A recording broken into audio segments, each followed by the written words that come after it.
Now we're good. Sorry, we only do Okay. this when we have a big schedule. And also, I'm unable to share my screen for some reason. The host We'll has. make you a co-host, Okay, thank you. okay? All right, so we're gonna start. Thank you, everybody, for your patience. Right now. And again, if you came in the room, sign in, please. If you want to Yeah. speak, sign a speaker form. I'm going to also just let everybody online know that we make our presentations after every item of the agenda. The committee members get to ask questions first. Yeah, do it on And that. then after the committee members are done, then we allow the public to either speak or ask questions It's because she's about a any co-host. particular item that's on the agenda. All right, No, so just with do it on that, this one. are we ready to begin? Okay, Can we begin? Yeah? yes. Okay, great. So our first item on the agenda is the New York City Accelerator Local Law 97, and Sam Ting is here from the city to give us some information. Thank you and welcome. Thank you, everyone. Hi, everyone. Give me 1 second while I try to share my screen. Okay, yeah, so let's work on that. Also, I'm gonna also, we've got about 15 minutes, right? Is that what we talked about? 15 minutes for the presentation. We try to keep it to that if we, huh? Oh, yeah. we Can you gotta see my roll. screen, by the way? I always do that. I always forget the roll call. Yeah, I forgot roll always do call. that. Besides, we're all here. Got it. I'm here. John, Yes. Ariadna, yes, Alistair, Yes. Herman, Trevor, Yeah. Michelle, Molly, yes, Campbell, Jamie, Sandra, Yes, but I stayed on the minute because I was after myself. Steve, Megan, and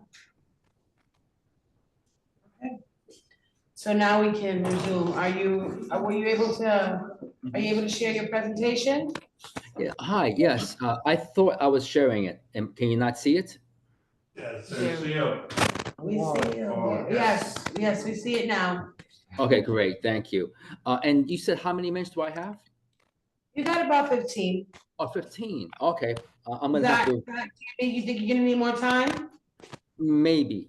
I have about 30 slides, but I'll look through it quickly and Let's do what we can. Let's see where we get to in 15 minutes, and if we need a little bit of extra time, we'll make it happen. sure. And afterwards, will there be time for Q&A or is it It's just? like a half hour altogether for questions and presentation. So we'll do with that time what you need to do, okay? Okay, thank you. So, well, thank you, everyone. Thank you, Community Board 3, for allowing us to present to you today. Thank you, Jan and Susan, for inviting us and also for coordinating this event. Thank you so much.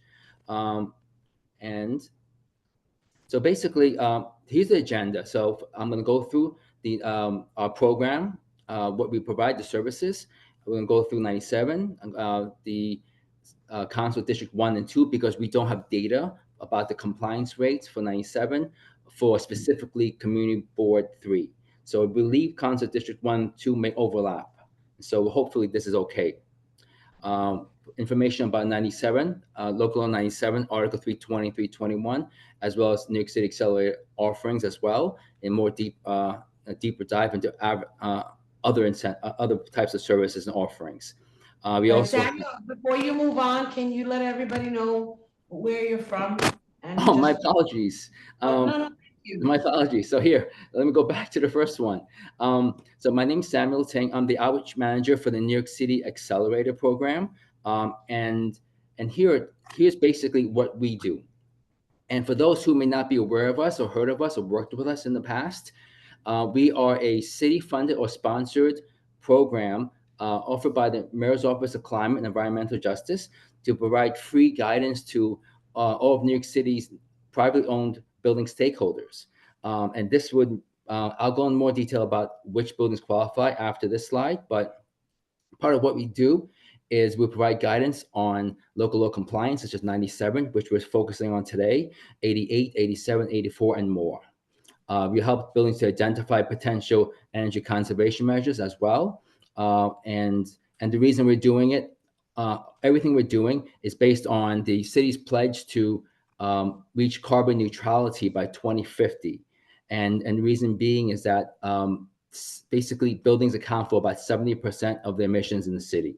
And so with that being said, we also offer free building operator trainings where we would help buildings who, let's say, they are planning or maybe considering some projects to improve the efficiency of the building, whether it be boiler upgrades, window replacements, inserts, the list goes on. We will help to verify whether or not your building or buildings qualify for financial incentives to offset some of the cost.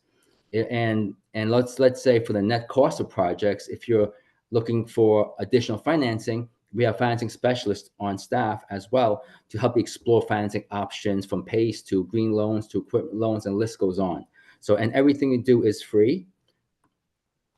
And so basically, buildings that would qualify for a free service would technically be, of course, probably own New York City buildings that are at least 5,000 or greater square feet or larger. If it's multi-family buildings and you're under 5,000 square feet, but you have at least 5 dwelling units, we would be able to help you as well. But the buildings that don't fit within the parameters I just mentioned, then we refer these smaller buildings to partner organizations who specializes in those specific demographic or market segments. So all you have to do to speak with us to get the free guidance that we've been providing for many years, for I think for about 10 years so far in the city, is to reach out to us. And the last slide will be our contact information. You'll be connected with a dedicated account manager, and then the account manager provide you objective advice, guidance, customized to your needs and concerns and goals. And it's zero cost to you. There's zero cost. There's no catch. There's no sign up. There's no commitment. Reach out to us with your name, a contact information, and your building address, and if you want to, what you are inquiring about, and that's all you need. And we'll reach out to you and help you. And how we usually do it would be we would provide a building assessment and basically we will look and take a deeper dive into your building based on, let's say, the benchmarking data, find and see if there's any benchmarking data discrepancies. And then once we do that, then we would notify of these potential discrepancies that could very well impact the compliance mandates as well, and also whether or not, and also of course the estimated local 97 fines as well, or penalties as well. And also we would, with that being said, we will also actually will identify and verify whether your buildings are on specific local 97 covered buildings list.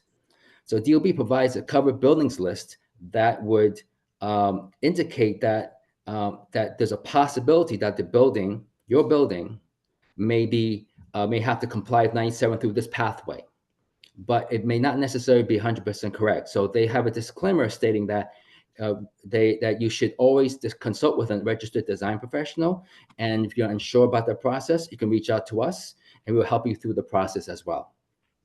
With that being said, as I mentioned before, we will also help to verify incentive eligibility, free programs, incentive programs, explore financing options, and also we'll provide support with your projects until completion as well. Here's a quick case study of 205 Hicks in Brooklyn. It's a multifamily co-op that's on the 97 covered buildings list. They have a 50-year-old oil burning boiler, and what they decide to do is that they decide to go for installation of basically electrification of the whole building. They install heat pumps for heating and cooling, and also a heat pump for domestic hot water heating as well. Cost about $900,000. And then Con Ed, through a clean heat program, provided them over $215,000 in financial incentives to offset the cost. With that being said, once they did that, they also would qualify for the building beneficial electrification credit as well. And so that would give additional emissions reduction and thus will result in fines reduction as well. There's also tax incentives to 179D and more. So, and by doing this, they're able to avoid any penalties through a certain period, and we can go into more detail after that. Now look at 97. For those who have, perhaps many of you, some of you already know this, and perhaps some may not be familiar. I put this slide in here, how the local laws connect, and because of the lack of time for this presentation, I won't go into detail, but this shows a connection between 97, 80, 84, which is benchmarking, 87, 88, which is also due May 1st of this year as well, and the list goes on, and shows the grade, shows the Energy Star score, and interconnection. So basically, emissions or based on the energy usage of the building. And if you lower the emissions, lower the energy usage by implementing energy efficiency projects, you will then lower the emissions and thus lower the fines and help with compliance of 97. So it all goes hand in hand. Here's a quick overview and of 97, where it's separated into two buckets. There's Article 320, which basically will consist of all, let's go back a second. 97 would place emissions limits on all buildings over 25,000 square feet, all New York City buildings over 25,000 square feet. So now let's go to the buckets. Now there's Article 320, where it will apply to commercial industrial buildings, and they will also apply to market rate multifamily buildings as well. And that would be if they have, if let's say if the market rate multifamily building has rent regulated units, and the percentage of those units, which the rent regulated is defined as both rent stabilized and rent control. So if the combination of the two, or just stabilized or control, exceeds the threshold of being over 35% of it being rent regulated, they will fall under here, which is Article 321. And so basically for Article 320, these emissions limits apply. And you see these bar graphs. So I consider each one is a period. So 2024 to 2029. So 97, the reporting period started last year, 2024. And so it goes to 2029, the next period, 2030, 34, and so on. So each period, there is a specific emissions factor that is multiplied by the building's total gross floor area, and then that is derived, what results is the emissions limit. And each period, going subsequent period, the emissions factor will change to the point and designed to change in a way that would lower the emissions limit until 2050, where the city has vowed and committed to reaching carbon neutrality by 2050. And so that's pretty much in a nutshell there. Article 321 is affordable housing buildings over 25,000 square feet.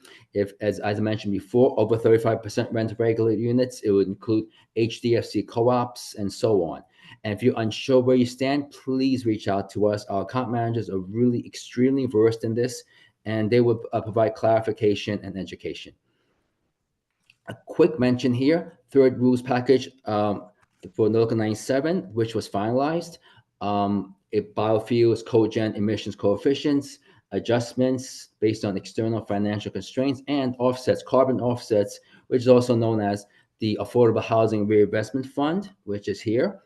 And so there's basically Article 320 buildings I mentioned previously.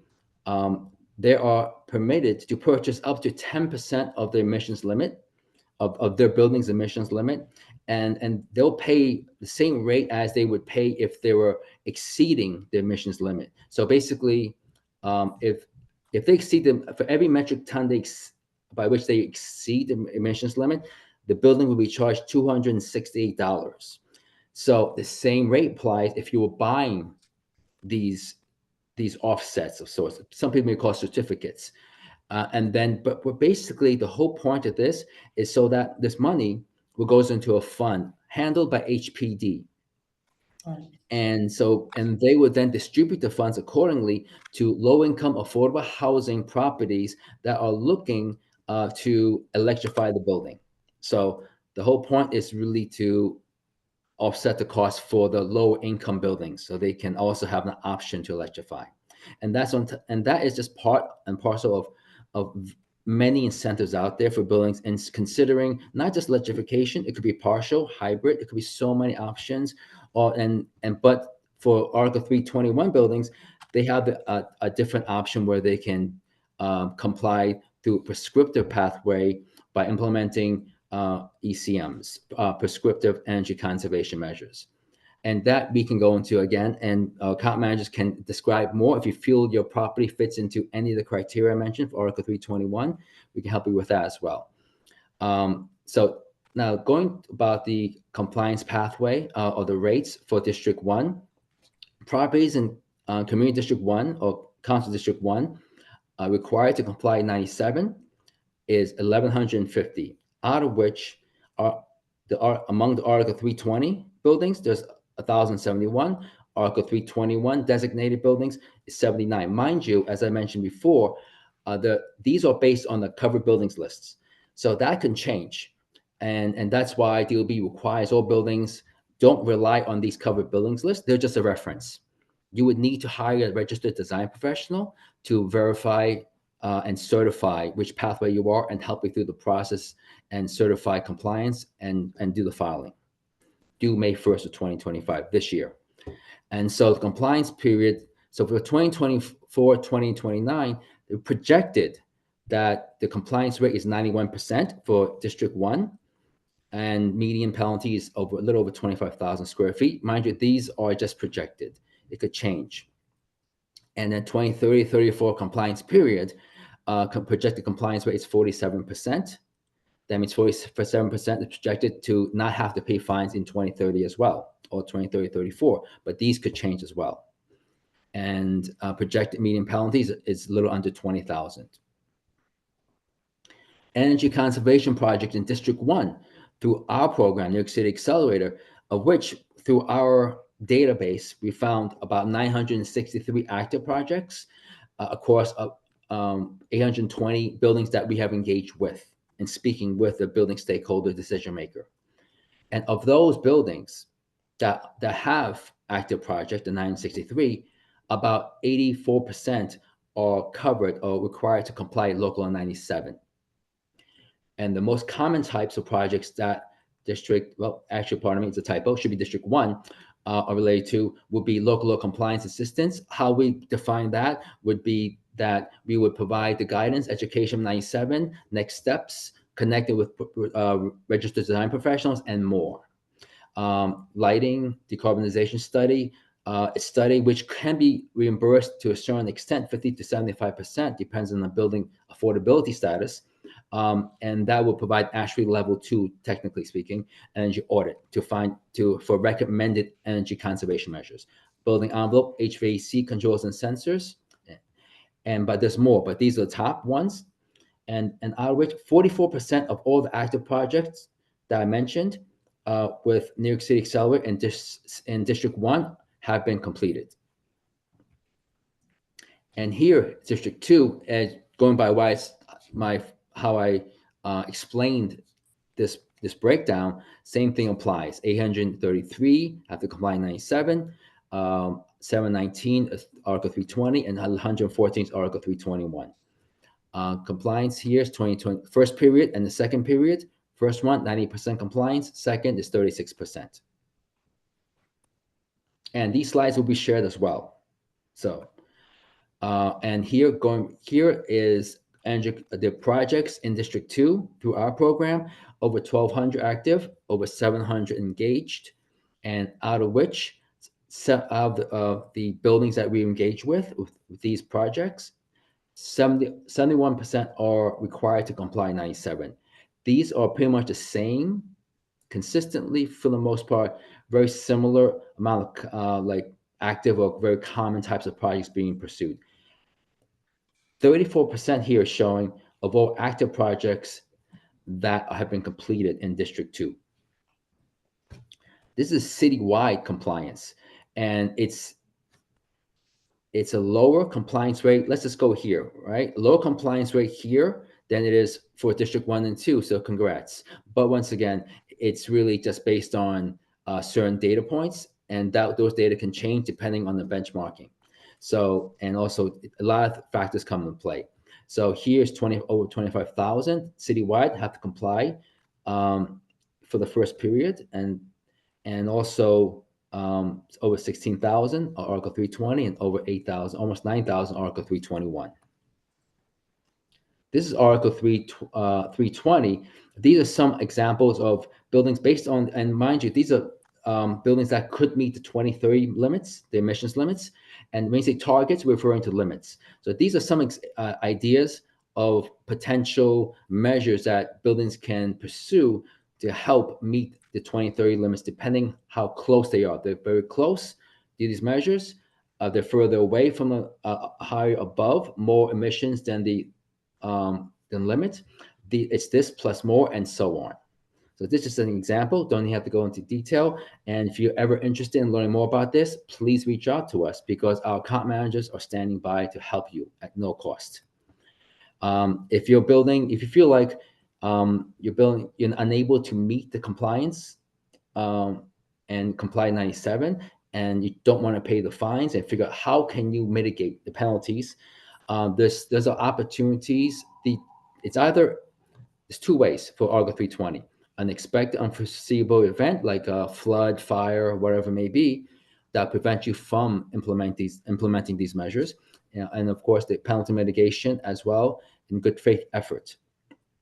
That means you would have to basically submit the report due May 1st, 2025, do the benchmarking at every building over 25,000 square feet has to do every year, and comply with Local 88, which is lighting and sub-metering. Lighting, hiring, and that's due May 1st of this year as well. So if lighting, so basically buildings who are over 25,000 square feet will also have to comply 88. And lighting, they'll have to hire a registered design professional or a licensed master or special electrician who will then certify compliance or certify what needs to be, what lighting needs to be upgraded to meet compliance, as well as some metering requirement for said buildings that have commercial space, for commercial spaces that are over 5,000 square feet. And if you do those three, and then you, let's say, decarbonization plan or one of these listed here, you'll be able to mitigate the penalties, delay it for this plan. It would delay for 2 years, but it's show plan you're going to do in 2 years, and so on. There's a DOB permit showing that you're building out electrical infrastructure so that you can prepare for electrification projects and so on.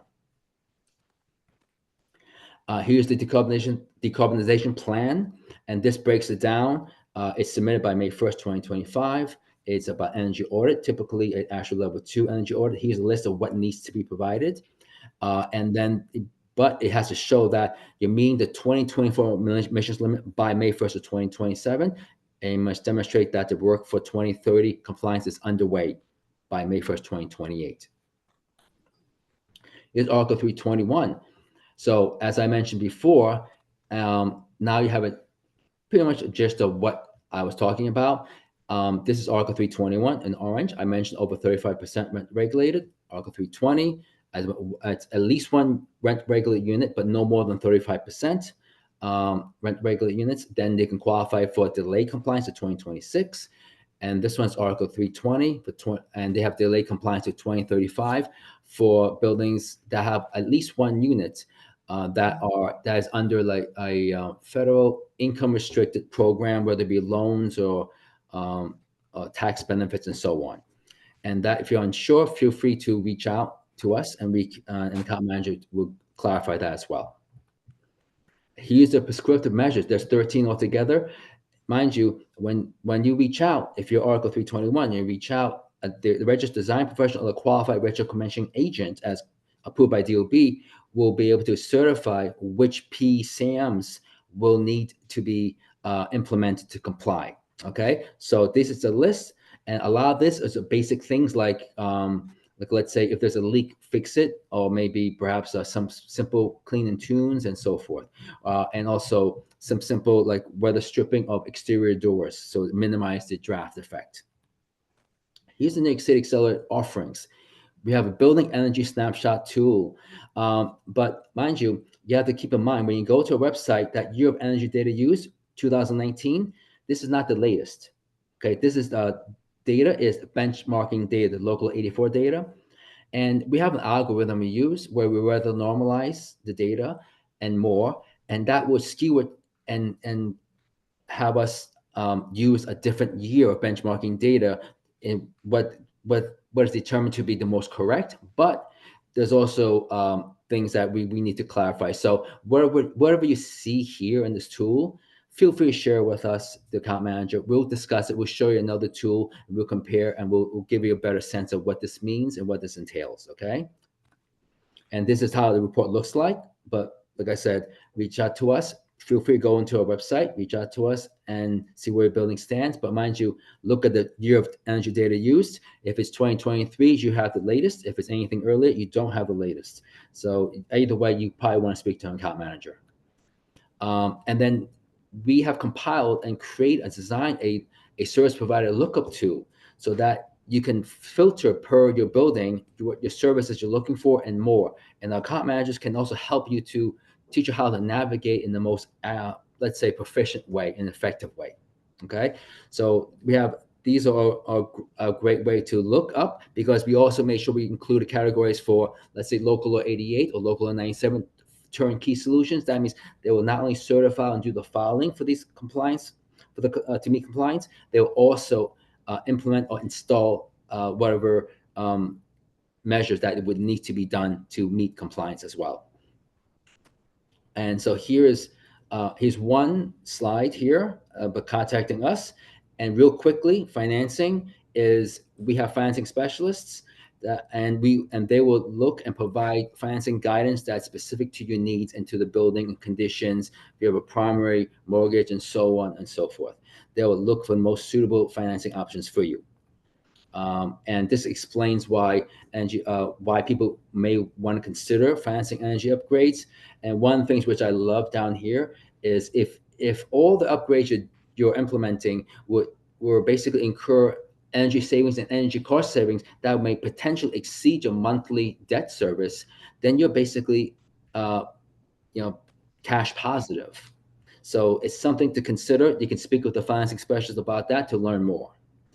Here's a financing kind of roadmap and kind of decision tree to look at, which I'll have, and it'll be here. And anything unsure about, you can always reach out to us to speak with an account manager.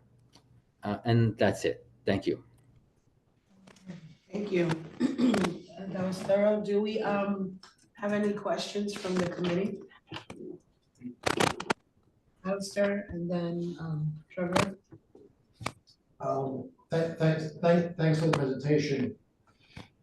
I think, if I understand correctly, the goal is to electrify the city by a certain date to reduce the carbon emissions of properties. My question is, does the city have the electrical capacity to provide electricity to all the buildings should they convert over and all be fully electric? My second question is, how is that electricity provided and how is it formed? Is that coming from fossil fuels or is that coming from other alternate energy sources? If it's coming mostly from fossil fuels, which is what I think at the moment, you're not really decarbonizing anything, you're just moving the carbon footprint away from New York City to another site. My third question is... Actually, I'm going to forget the questions. Could I tackle one at a time? Yeah, absolutely. Thanks so much. So hold on. I remember the second question. Let me try to remember the first question here.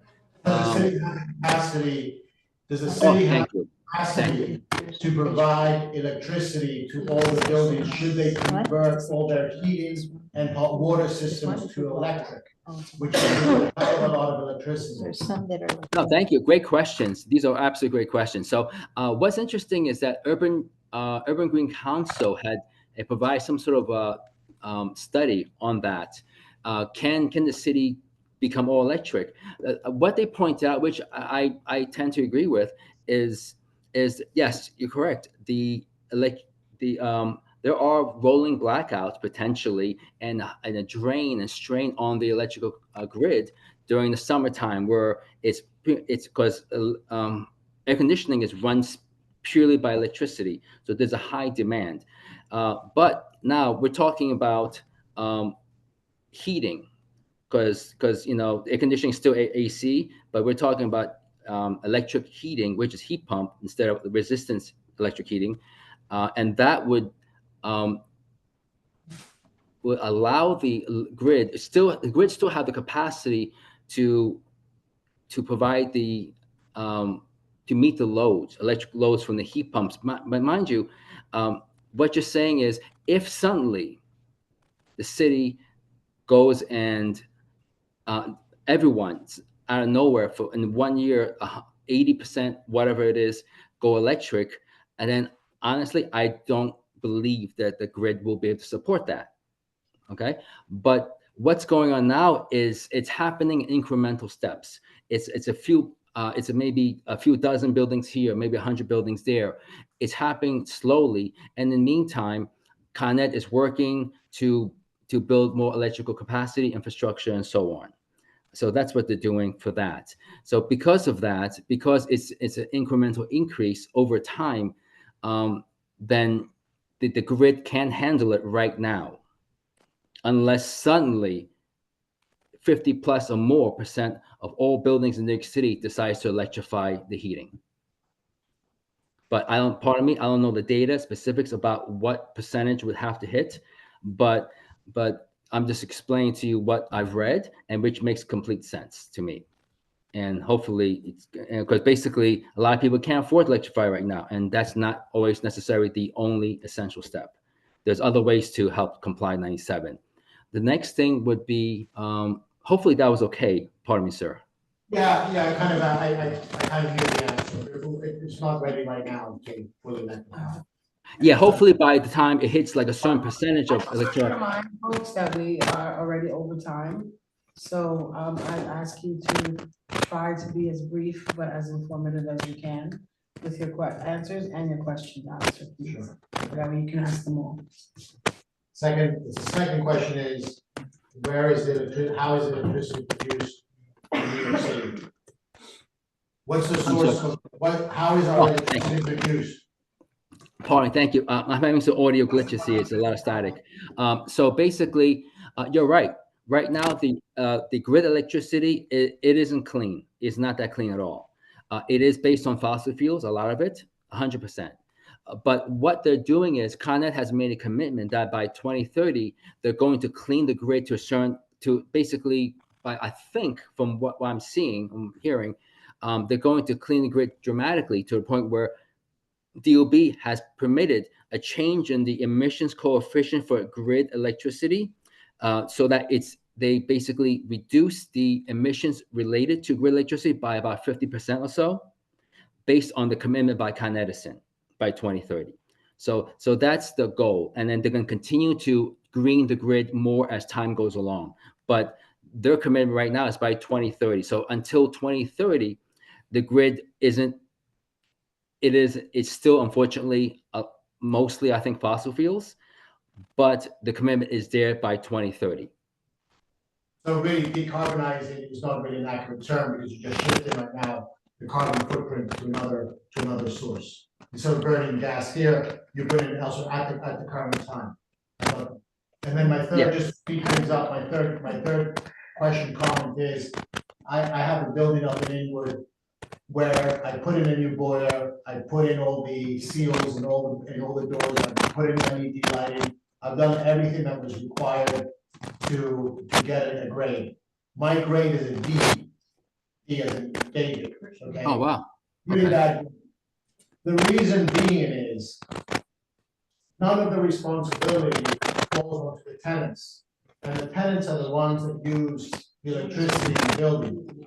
I have some tenants in there that, for whatever reasons, like to run hot water all day long in their kitchen sink, and it's reported to me by the super. I can't control that. How do you plan to? So my hands are tied. I've done everything possible, and I'm getting a D. I've got air conditioners in the windows that aren't sealed, the tenants aren't sealing them well. The cold air vents, cold air coming in through the air conditioners. They might leave windows open, etc. How do you plan to try to shift some of that responsibility to the people that are actually using the electricity in the buildings? Because that would be very helpful on my end to comply, to try to get people to, hey, what's your hallway use? Close your window, seal your air conditioner. Are there any plans in the future to try to move some of that responsibility to the occupants of the buildings? I mean, what you're saying is completely logical. It's very sensible, and it just, it makes sense completely. Unfortunately, I don't know what the city's plans are with respect to the agreement between the landlord and the tenants, other than maybe highly encouraging a discussion, maybe green leases between the two, perhaps, right? And also, sir, I was just wondering, would you mind terribly reaching out to us?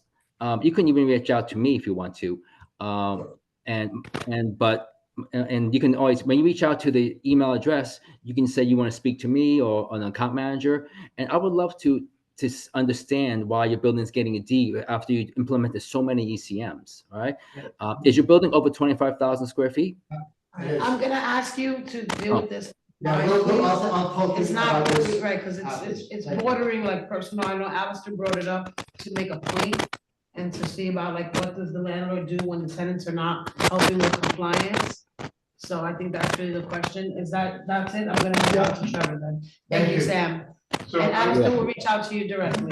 Thank gonna you. be quick, and if your answer could be quick also, many of the OES buildings are regulated. in this microphone.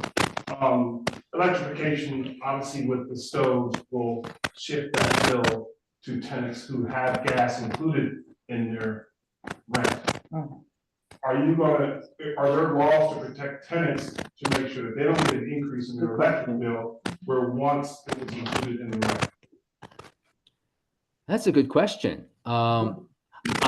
I know that we have worked with buildings that have switched over from gas to electric induction stoves. I haven't yet asked them how they have worked out the lease agreement between tenant and landlord. But that's a great question. Would you mind?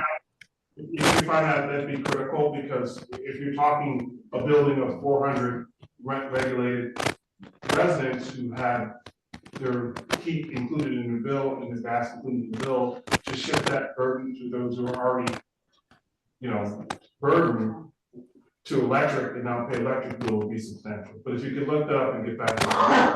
Sure, absolutely. And would you mind terribly emailing the email address with that question? Would you mind? All right, so, Adriana's next. Okay. And do you want to I ask a want to question? piggyback on Trevor's question.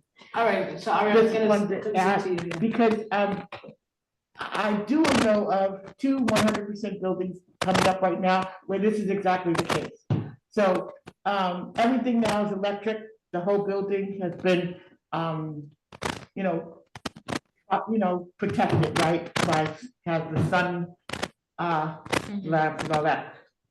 What I'm afraid of is that we fought so hard to make it 100%, and the low income tenants throughout, there are even 30 apartments that have to be fully furnished because the people came directly out of the shelter.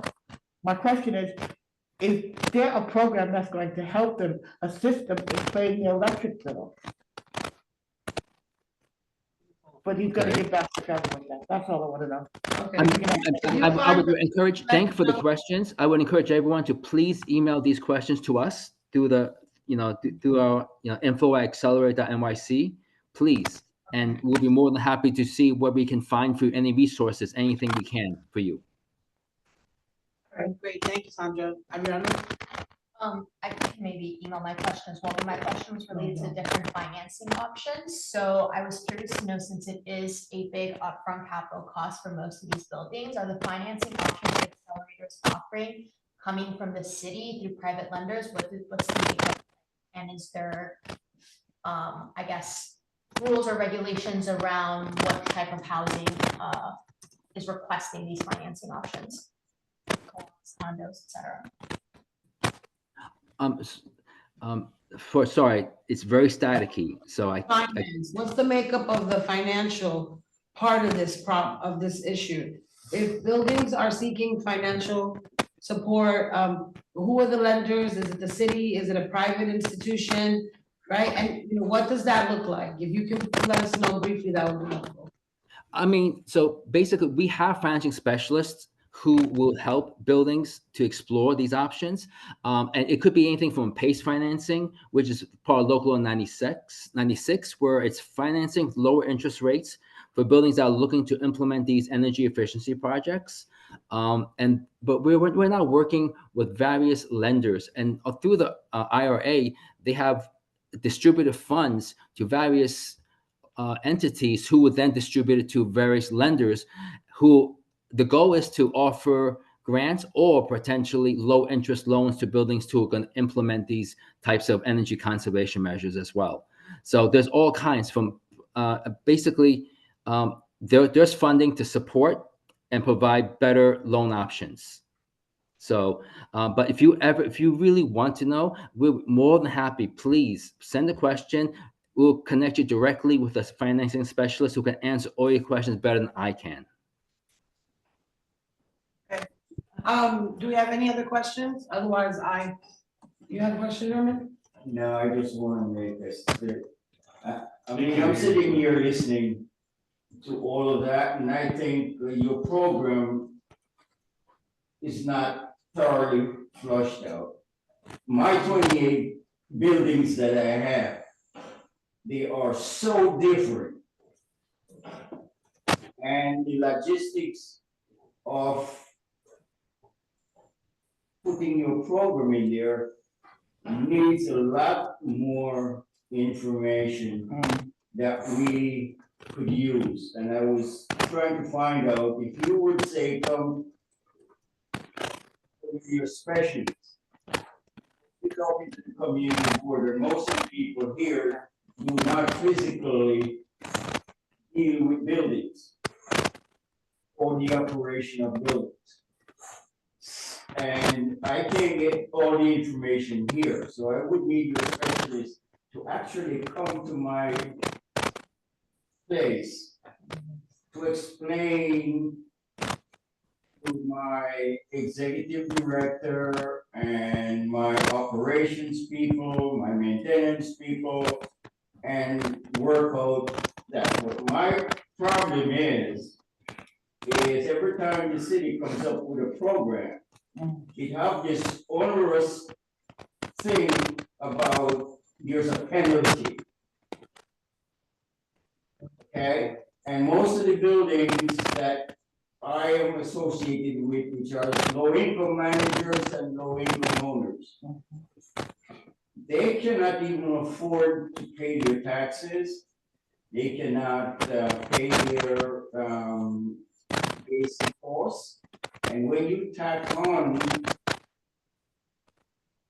another penalty to that, most of these buildings would probably be like the buildings that we renovated back in the 80s and 90s. They cannot operate. Everybody have a question? No, I just, All right, I so, will sign up and have somebody come to our offices and explain what you explained Okay. tonight, okay? Absolutely. Please reach out to us and we will assign an account manager to speak with you. We can do it virtually. We can ask them if possible to come in person to meet with your team, and we'll explain everything in more detail. all right, so, I have two quick questions, and then I'm gonna wrap this portion of our presentation of our agenda up. My father is calling me. So the first question I have is very brief, though. You know, what is the role, if any, if you haven't mentioned it, that residents, the tenants themselves can play in ensuring that their buildings are, you know, being compliant? You know, since it is at the discretion of the landlord to sign up, to initiate it, you know, there are people who often want to do good and want to decarbonize and feel like it's, you know, their responsibility, et cetera. And also, nobody wants to live in a building that is getting constantly fined and, you know, having other issues long-term. So is there sort of like an ombudsman office or something, or a department where if a tenant wants to find out if their building is in the program or begin to initiate a nudge towards their landlord to begin to sign up, where they can contact you all? Yeah, thank you. Great question. Actually, we have something where it's what's it, building referral program or nomination program. I think we did it years ago, where we would encourage any, let's say, you could be a shareholder, a non-board shareholder, or a non-board condo unit owner, or a renter in a multifamily building. We encourage you to, if you happen to know the owner's name or contact information, the property manager's name, contact information, we're more than happy to speak with you and then try to connect with that person anonymously. You don't even have to mention the name of the renter, whoever may be living in the building. But the hardest part always for us is to find the contact email or telephone number to reach someone. That's the hardest part. And so if someone can provide that to us, we're happy to reach out to them and But offer. then that brings me to I want to just follow up with that, and just in the interest of time. So you also had mentioned that HDFC co-ops, there's all kinds of buildings that this can be applicable to. And so you might be aware that a lot of those buildings are limited equity, some of the tenants are low income, they manage themselves.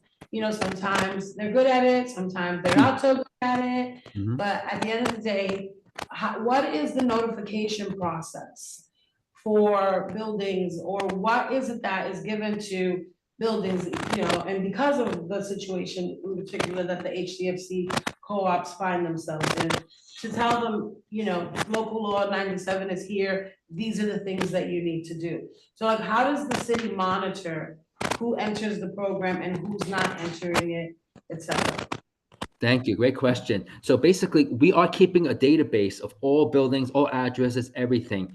We know how many buildings that we're working HPD as well to send out notifications, mailers, e-blasts. We're doing everything we can possibly to reach people. And as I mentioned, the hardest part about our job, the hardest part, is actually reaching the building stakeholders or decision makers, because it's really difficult. And so if there's a way to do that, we happily reach out to them. We reached out to many buildings already, but there's so many that we are unable to reach.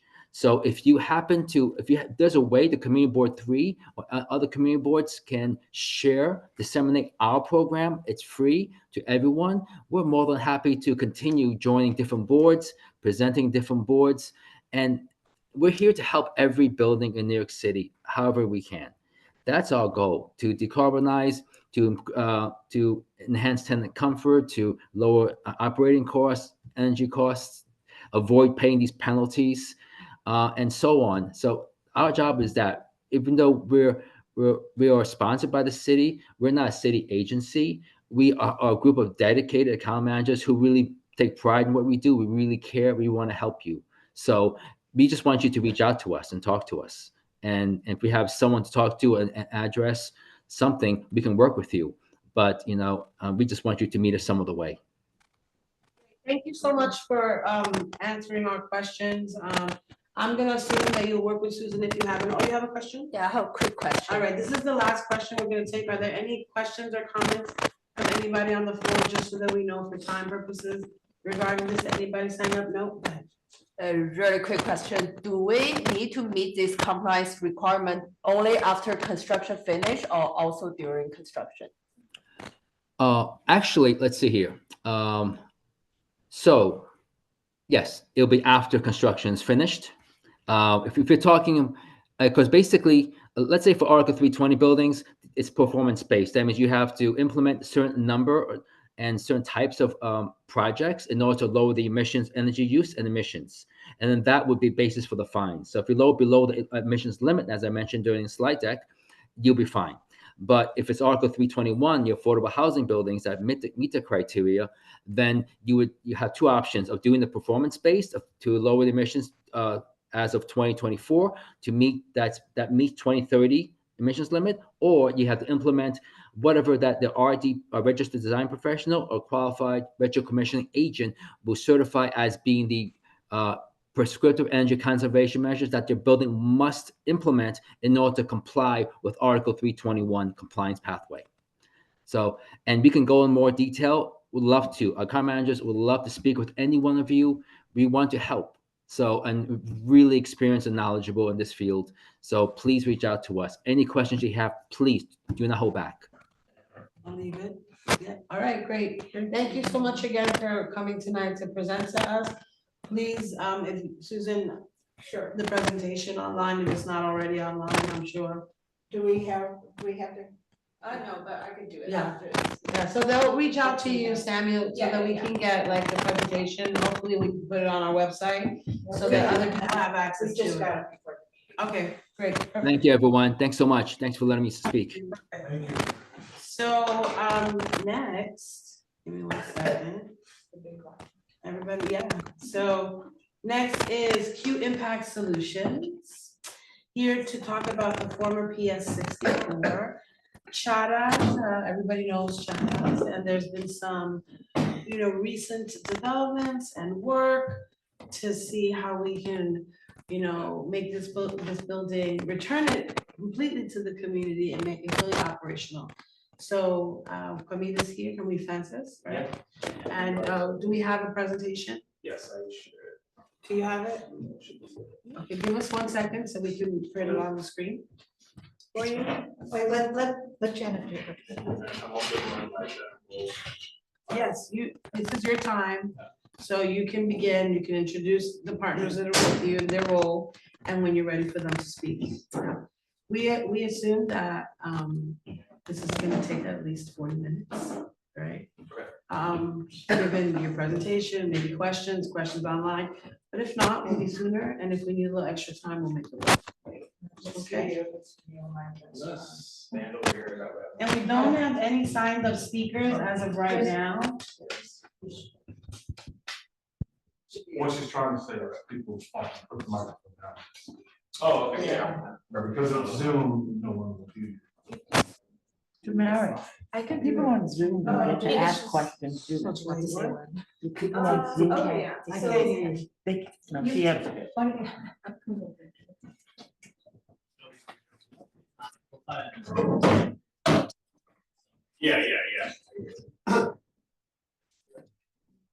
And you can tell us a little All bit right, about so- you too. Yeah, so good evening, everyone, and first and foremost, thank you to Maris for reaching out and Susan and Janet for inviting us to this meeting to present on the Creative Community Collective, better known to the community as former PS 64, China's El Mojillo Community Center.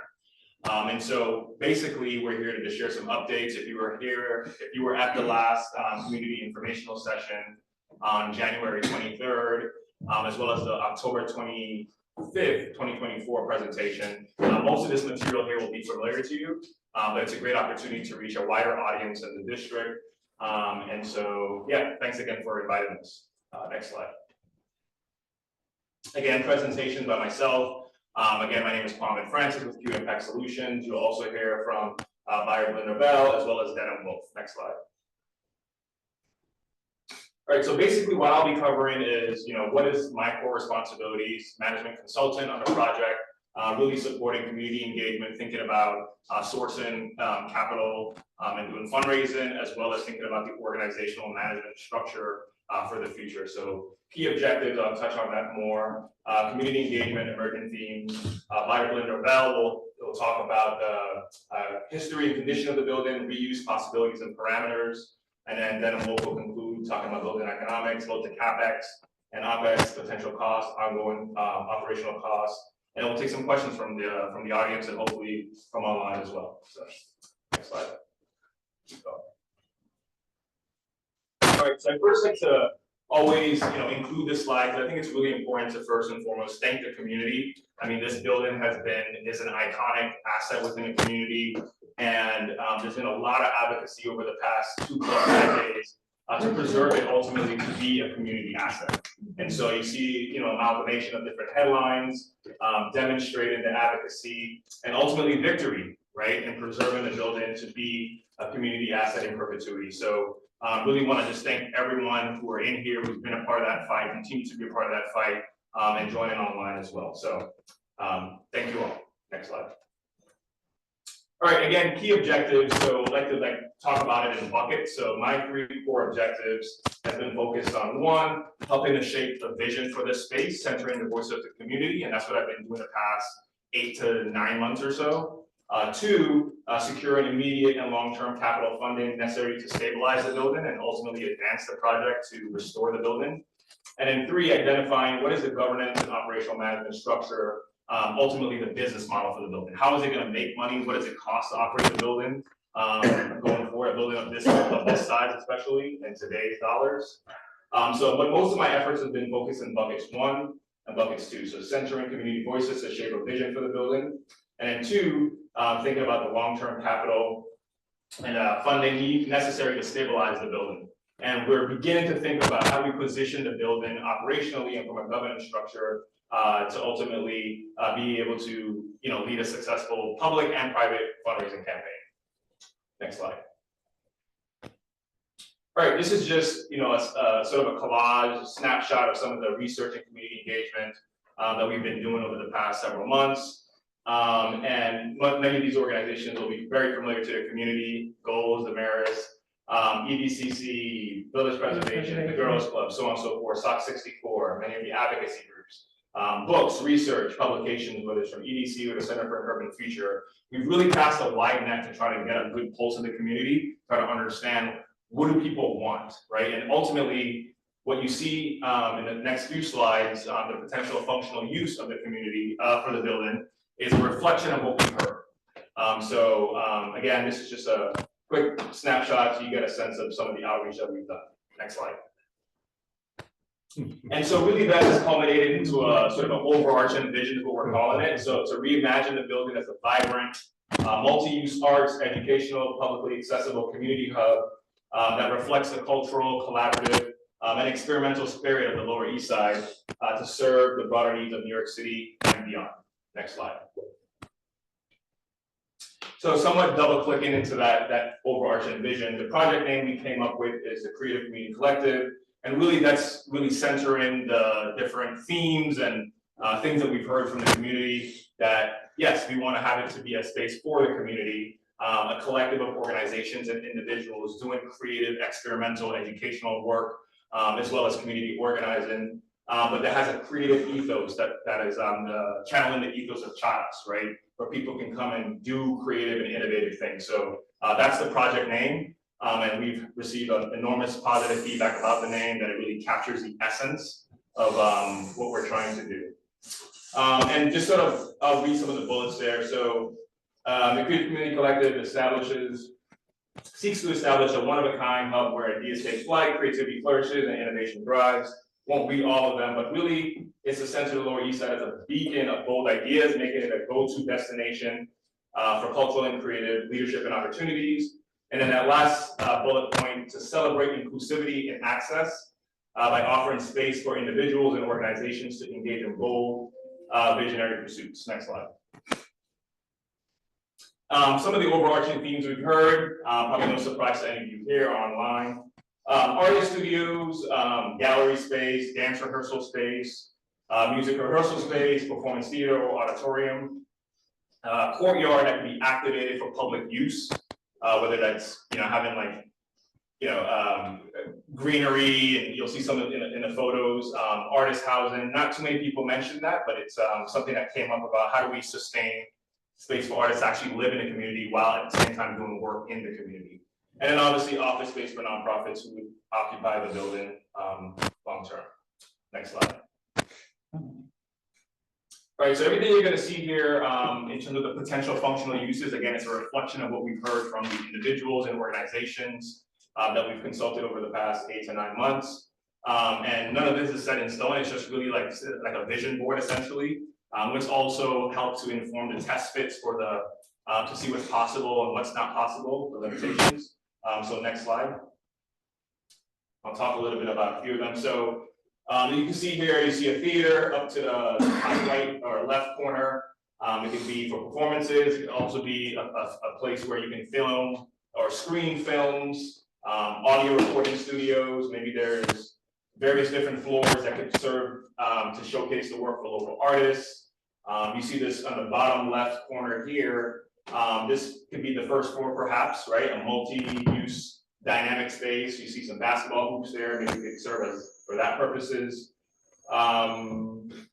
Yeah, mutual aid functions, there's a commercial grade kitchen there, so various different potential opportunities. Next slide.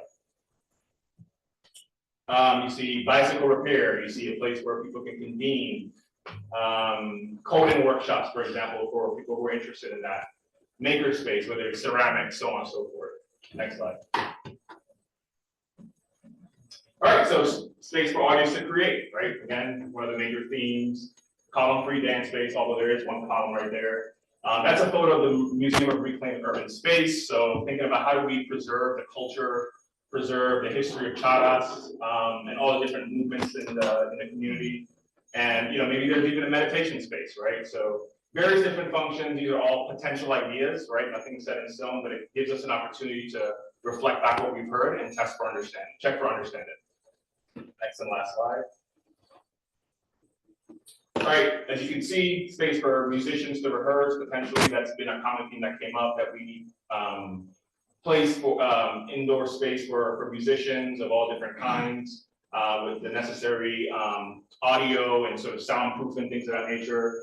You see colorful benches, a place where people can come throughout the day and at various different times. You see public art installation. Obviously, this is a landmark building, so we'll have to be mature in compliance with LPC, but different ways to commission various artists around the community to showcase and do their best work. And there's a greenery I talked about. Maybe there's some community garden aspects as part of the courtyards on either 9th or 10th Street. So again, these are just potential functional uses and a reflection on what we've heard from the community as reflected by the themes. And so yeah, that's kind of where we are to date with the different aspects of the community. And so I'll pass it to Byron Linder-Bell. We'll talk about the building possibilities and parameters. Go to the next slide. Great. So great to be here this evening. I'm Nate Rogers. With Byron Linder-Bell. We're a firm that's been headquartered in New York City for over 50 years now, and the central part of our practice is renovation and preservation of existing and historic buildings. And so it's really wonderful as an opportunity for us to be involved in this very, very special project in this special neighborhood. So thank you to Community Board for this time. Just a couple of quick architectural facts. It's a surprisingly big building. It's over 111,000 gross square feet, with about 23,000 square feet at the basement, and then a typical floor is about 17,000 square feet. So a lot of space to work with. You may know it was built in 1906, and it was one of the famous Snyder schools. Charles B. Snyder was the superintendent of school buildings at the turn of the century. He designed over 400 schools for the city and left an incredible mark on this extraordinary place. This was a time when the aspirations were grand, and these were these engines of social mobility for the middle class. Because at the end of the 19th century, it was mandatory for all students to go to school. So the city all of a sudden needed all these school buildings for very good reason. It was built for the Board of Ed, of course, 5 stories with the basement that's partially below grade. And some of you may remember that's where the auditorium was. The materials are a combination of brick, a little bit of limestone, and then a lot of terracotta, which is the cream colored material you see on the building. And the Snyder schools came in kind of different flavors, different architectural styles. This one happens to be is French Renaissance revival. As you know, it's been vacant since 2001, and it was designated as an individual landmark by the Landmarks Preservation Commission in 2006. Next slide. Just speaking a bit about the building today to kind of set the stage. So we all we don't want to sugarcoat this. The path to renovation and renewal is a long one. So I'm just going to talk a bit about the state of things. This is the exterior of the building, and what you're looking at on the left is the south side of the building, on the right is the north side of the building. So this is the entry court, and then that's the terrace above the auditorium on the right. And you can see just a few years ago, HPD went in and secured the building, so the windows were boarded up with plywood. That's these blue areas you see here. And the dormer windows up at the roof level, which had some structural issues, have all been netted in a structural manner, so they're securely attached back to the building. Next slide. You may or may not be aware the building was completely gutted in 2013, 2014. That was the start of a construction project under the previous owner that was stalled after demolition. And so that is the state of the building today. So if you go into the building now, this is how it looks. All the walls are gone, the floors are gone, the ceilings are gone, and we're down to basically the bare structure. These are the floor slabs you see, the cast iron columns, and the slabs of the floor above, and the exterior walls. And the windows are still there, they're just, the plywood is on the outside of them. So this is where we're starting from, which is really, the shell of an extraordinary building. But at the same time, you can see a lot of incredible potential, nice high ceilings. When we unboard those windows and replace the windows, we'll have, a ton of natural light coming into this space. So there's a lot of potential here. Next slide. A little bit more detail, you can see that this is on the left side up at the 5th floor where it's sort of a dormer roof condition, and really architecturally a lot of wonderful opportunities to really breathe new life into this amazing structure. Next slide. We have been busy. You may be aware we were on site in September, this is last fall, and we had an aerial lift on site, and there was a group of us up in the bucket, and we were doing non-destructive testing of the building.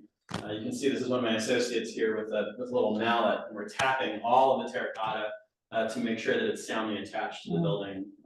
And we're happy to report that overall the building's in very sound condition from this perspective. So this building's had a lot thrown at it, but it's still standing and definitely can be a very good candidate for reuse, and that's really, really exciting. I will turn it over to John Wolf, who's going to talk a bit more about the other recent work on the building. Next slide. Thank you. Yeah. I'm Paul Wolf from Dunham Wolf, and I'm with Jessica Stander, also from Dunham Wolf. For those who don't know us, for the past 27 years, all we've done is help nonprofits with their real estate. I have been trying to bring this building back to the community in some way since 1998 when I first saw the building. Next slide, please. We're thrilled to be involved, and we're very excited that we're helping to bring it back. There has been some work ongoing. I'll hand off to Jessica to talk about the work, and I'll come back and talk about some of the economic realities of the work. Hi, I'm Jessica Stander with Dunham Wolf, and I work in our project management group.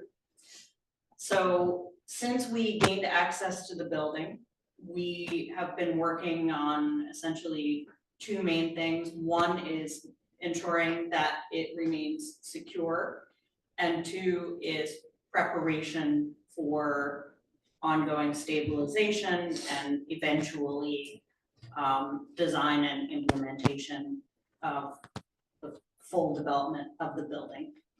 So since we got access to the building, we have a security team that comes by twice a day, makes sure that the locks are there, that the building is secure, and there's no suspicious activity. We also have hired a construction management group who is coming in. They have engaged a pest mitigation group. So we took care of the huge colony of pigeons on the top floor. They are in. Do we relocate the pigeons? They were humanely removed from the building by a There's no big mitigation pigeon group. culture in this neighborhood. So we gotta, I'm serious, we gotta take care of the pigeons. I know it. I actually have a whole colony of pigeons outside my window down the street, so. Yes, so the interior is now bird-free. The exterior, we also have some traps out for rodent mitigation. The contractor has replaced the construction fence and put up a new sidewalk bridge. And we have also been working with the local utilities. When we entered the building, there were no utilities, no water, no electricity. We now have power, and we have a new water meter. So all of this in preparation for the design and implementation of further stabilization and development, which, as Paul mentioned, is going to be a major undertaking involving lots of time and lots of funding. So I will hand it back to Paul to talk about the financial aspects. Thank you very much. Also, we now have lights underneath the sidewalk bridges, which is great. It actually makes it a lot safer. We've done some smoothing out of the sidewalk because it was very rough. So it's baby steps, but we are getting there. So the way that we view the capital project is that there's the cost to acquire it, there's the cost for the base building, and there's the cost for the fit out for the occupants. This is a very large project. So I'm happy that Foundation have acquired the property. We're in the very beginning of the stabilization of the property. But the plan is to make sure that it is fundable through each stage, and it is a sustainable project long term. We always look at this from the nonprofit perspective. The occupants of this building at the end of the day have to be sustainable, be able to stay, be able to pay their bills. So we, in addition to the other costs, we're hoping to be able to raise money for a reserve fund and endowment to help mitigate the cost for the occupants of the building. Too many buildings have gotten, the goal is to raise enough money to have a fund to mitigate the costs of carrying the building. So many capital projects happen when the building gets renovated, people move in and they've underestimated the cost to maintain the building. We do not want that happening, so we're trying to be extremely careful from mitigating harm as referenced before as a model. That model is going to be a robust model, and there's a lot of expectation on fundraising. We also have the nonprofits, the occupants committed to the building, we need to be able to raise their own funds. So we also want to be able to provide support for them and make sure that the public sector, the foundation community is cognizant of what we're doing, so they can jump in and be supportive as well. And then the big question always about how much is it going to cost, how long is it going to take? We have preliminary cost estimates, which we're coming in at the $1,200 a square foot. For those who don't want to do the math, $120 million or so of expense is not the entire cost. Right, there's already been acquired. There's $120 million roughly of capital expense for base building. There's still going to be a fit out cost on top of that, and on top of that will be hopefully the endowment. So it's a very large project, and we think the base building work and the tenant fit out is in the 4 to 6 year range, depending on availability of funds. I know that big eyes. It's a very large project. Okay, that's all I got. That's definitely true. That's definitely true. Comment. You're speaking. That's the amount of money. Yes. Thanks, Paul, Jessica, and Nate. Next slide. So in terms of just next steps, really ongoing work, which is, we ask individuals and organizations, if you have interest in being a part of the project in any particular way, whether it's connecting us to funding sources, maybe you or your organization have space needs, however you want to get involved. There's an expression of interest form on the website, creativecommunitycollective.org, so please feel free to fill that out. We go through it regularly. It's not closely monitored, but I try to get to all of the submissions as possible to collect the information we need, and we'll reach out in due time. Continuation of building assessment and stabilization work, as Paul and Jessica and Nate mentioned, and then the big piece of it, right? It's a costly project, so we're continuing to identify, hopefully securing some near-term public and private funding to continue to advance the project. So that's the immediate need, right? If you have, connections to funding sources who might want to get involved in being a part of really an iconic asset in this community, and I would say New York City at large, feel free to reach out to me and connect us. Would love to, think about ways to widen the aperture of our funding sources for sure. So that's the immediate need, and that's the work that's been ongoing, and look forward to any questions you may have, whether it's on community engagement, fundraising, the economics, or any of the sort of the architectural possibilities and limitations. I have a landmark. All right, okay. Are we done? Yes. Thank you so much for that presentation. So what we're gonna do is take questions from the committee. I'm gonna ask you all to raise your hands, then we'll go to the public. If there's anybody online, there's nobody here, it looks like no one wants to speak, but if there's anybody online, I'll ask questions. I usually like to leave until the end, so. All right, so Sandra? First of all, thank you. I think it's a great collective effort to restore this. This is an amazing contribution, um, to our community since 1906. You know, the Snyder buildings are just amazing. I'm also chair of Landmarks. So my question is, do you foresee any changes to the outside, to the exterior or the facade of the building? Happy to speak to that. Thank you for that question. Uh-huh. Which was if we foresee any exterior changes. There's gonna be a big campaign of repair to bring the envelope, that we call the envelope of the building back to what it needs to be. The changes that could take place, we have not designed anything yet. We're really just focused on possibilities, would be very minor. If you might consider like changes to the entry door to make it feel more transparent or public, something like that. And that would go through all the regular landmark channels, we come talk to your committee and staff and all of that. But 99% of it's gonna be a major repair campaign to bring the I facade look back. forward to it, Yeah. but because it's pretty much solid. I know the building, the structure is pretty much. Yeah, that's right. Yeah, the building is solid overall. There's some things we do need to address, particularly with the roof level and things like that. You saw the shape of the windows, so you can imagine it's 100% window replacement. Repointing the brick, we're very much, as Paul just spoke about, very much into sort of asset preservation mode right now. Making sure that this building can live to fight another day, that's the goal. But yeah, we look forward to coming to talk to you. We will be thrilled to talk to you about changes to that building. We have, we're moving forward. Okay, thank you. Thanks. So 2 questions. That number is probably gonna skyrocket from 120 to much more than that. I assume that you have some experience in working in similar type of projects. Where do you see this money coming from, and where has it come from in similar projects? And who is funding the current work right now? I know there's some work that needs to be paid, and architects and construction. Who's funding that? Yeah, so I'll start with the fundraising aspect, and then I'll pass it to Paul or Jessica to talk about potential costs, sort of inflation costs. We're all sort of dealing with tariff conversations and all of that, so that impacts the asset of the building. In terms of fundraising, very early stages, we're thinking about what we've been doing is really just identifying a donor base. And so it has to be a multi stream funding source, right? So public, we're hoping for city and state capital dollars. If this is going to be a community asset, the community needs to be involved, and that includes the public funding.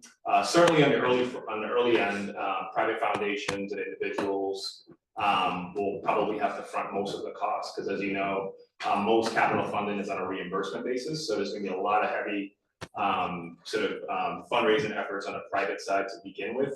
And some of that work is underway, very nascent stages, but we're excited about the potential given this iconic asset and the opportunity to really do something creative that's different in terms of the possibilities programmatically for the building. Currently, it's private foundation is providing most of the funding for it, but we want to again widen the aperture to broaden the different funding sources to help to advance the project. I'm saying we have baked in some escalation already. So our expectation is that this is a construction project. We wouldn't be buying the job for several years. And we will certainly take every step we can once they get into the habit of cost control, just because this can be an even more expensive project. So the intention is to be very cautious and everywhere that we can save money, but still get a quality product, we're going to try to do. Anybody else? I have, oh God, all right, so, my first question. I'll go after you. Lisa's online. No. Wait, okay. Janet, you're asking a question, Janet. Yeah, it's just one person. Okay. Yeah, we'll just get one to person them. raising. They're Yeah, not a they're committee others. member, okay? So, the first question that I have is about funding, clearly. It's a little complicated, so just, stay with me, okay? So, we've spoken before, and you know that there are other efforts in this neighborhood to look at the restoration of another major facility called the Bath House. at Baruch, which is the oldest bathhouse in New York City. It's also a historic building and has been abandoned for even longer than Charas has. And is in the direct center of public housing development and services an entire corridor, or can service an entire corridor. So that's the first thing. We've talked about that. We looked at it, all that stuff, right? So there's that. So that's already a source of competition for resources, right? The second part of that question, of the point I want to make, is that given where we are with our current political climate in this country, and the discussion about freezing funding, rolling back funding that has already been committed, New York and a lot of the folks who are here, or in our community, may be reliant on some of these resources. And so what it means to us, right, because I fundraise for a living, is that we've got to find replacement funding, right? We've got to find new funders. So I imagine that some of these funders are the same, right? Funders. So if the rest of us are scrambling, there are all these projects that are, potentially happening. And I also just want to, not directly in our neighborhood, but not too far away, is on Governor's Island. There's this massive project called the Climate Exchange, which I'm on board on, full disclosure, I have to say. And that's gonna cost a lot of money too. And we've been seeking major gifts and heavy hitters. And, some of those awards have been big, but not big enough, right? So, this is a center that is really important to us. Historically, we have fought. And I wanted to also say, and I'm sorry, I'm gonna take a little bit of chair privilege here. And I do want to say that I have been working on this issue indirectly and directly for almost my entire career. This building is literally down the block from my office. I cut my organizing teeth in this building. I did some of my first fundraising in this building. And one of the founders of this building used to be friends with my mother. Okay, that's how deep this is, all right? And I proudly like to say, and I say this just to, bring us more hope, that, we lost this building way back when. We've been fighting this long, but we lived to keep this fight alive. And here we are, nearly 30 years later, and the building, the developer could not move forward. So clearly, what that shows to me is that there's definitely interest and a lot of passion for this. So you have a lot of folks behind you. But funding wise, I think we're gonna have a major problem. And I wonder how you intend to navigate that situation, given that, there's just not gonna be enough money to go around, maybe. So what are you thinking? I know you want us to help you. I can give you every funder I have, but I'm sure you know who they are already. But we're talking $200 million, or at least $180 million, right? By the time we're done here. That's not a small amount of money. I'm just trying to understand how you guys think we're really gonna get there. Yeah, I would say the short answer is we're not sure yet, right? And I'm big on being transparent, and when I don't have the answer, just saying, I don't know yet. But it doesn't mean that we're not thinking about this, right? I think every organization, I was a former executive director at a nonprofit, I know how it is with the fundraising, the sort of the wax and wane, political cycles, things of that nature. And I think right now, just the environment is, to describe it as like fog of war, right? And the dust hasn't settled. So I don't think any one person, organization really fully knows how they're gonna navigate, right? But I think it presents an opportunity though, to come together and not sort of try to solve these funding and fundraising challenges in isolation, right? So I think it's an opportunity for us to think about, okay, think about this challenge as a community-based wide challenge and not as this organization challenge or that organization challenge, and what are the different ways that we can band together to support one another, right? So that's not a clear answer, but I think it's an avenue that we can, an avenue of approach that we can take to try to solve some of these problems while the dust hasn't settled, vis-a-vis the funding challenges and the political climate that we're all operating in. I still think that, I always say there's a lot of money out there, right? There's a lot of new billionaires that gets minted, it seems like every other day. Can I meet them? Right? I'm trying to meet them too.